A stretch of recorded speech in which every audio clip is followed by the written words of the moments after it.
Howdy, Geordie Prepper here, and welcome to another Wednesday Weekly World News. This week we're going through 4 articles, and the first one's to do with health, and it's about the coronavirus.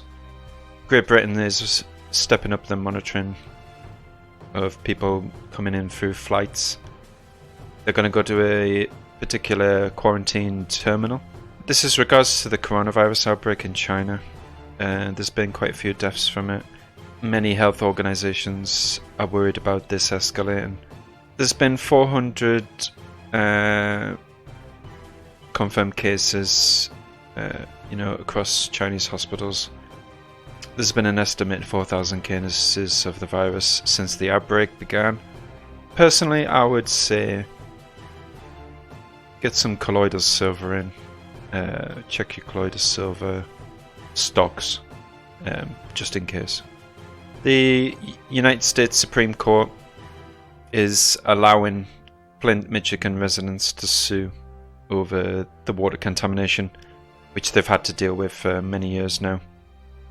The US Supreme Court has allowed the residents to pursue a civil rights lawsuit against the city and government officials that they accuse them of knowingly allowing the city's water supply to become contaminated with lead. You know, this has been going on for a very long time now in Flint, Michigan. A really bad situation for these people to have on the doorsteps. So hopefully they win their lawsuit and they get some sort of monetary, reimbursement or recompense to get past it in some way. So onto technology now, and there's been quite a lot in the news recently about Windows 7. Microsoft's essentially stopped all support for it. So if you're running Windows 7, you're not going to get any new updates, you're not going to get any bug fixes, you're not going to get any security updates, which is going to leave you open to a lot of cyber security threats. The German government, it seems, is paid for an extension. So whilst Microsoft won't be issuing public security updates and fixes, businesses who haven't migrated to Windows 10 in time can pay for an extended security updates, which is basically what the German government is paying. I wouldn't be surprised if many other governments weren't paying for this, and governments aren't really the best at keeping up to date with tech. They often go for proprietary systems which are very expensive to maintain, rather than providing a very cost-effective and efficient service to the people.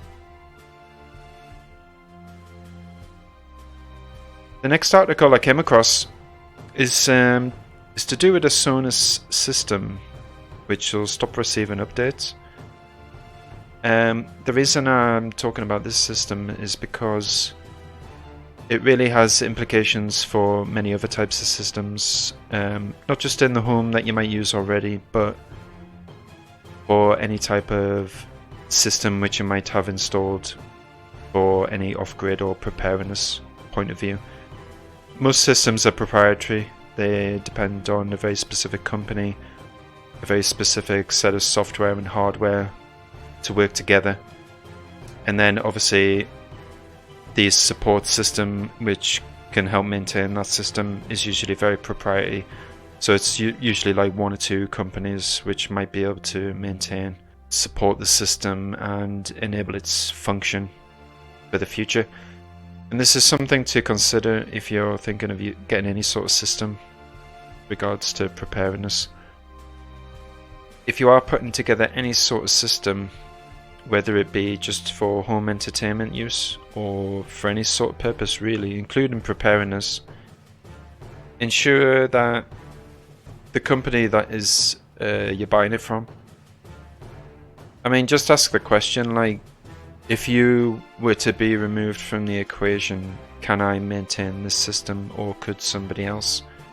And if they say no, that might be a factor that you want to consider when you're thinking about getting a system. Systems which are very universal are supported by many different pieces of hardware. Possibly using open source software would be very advantageous, because obviously this is built-in obsolescence.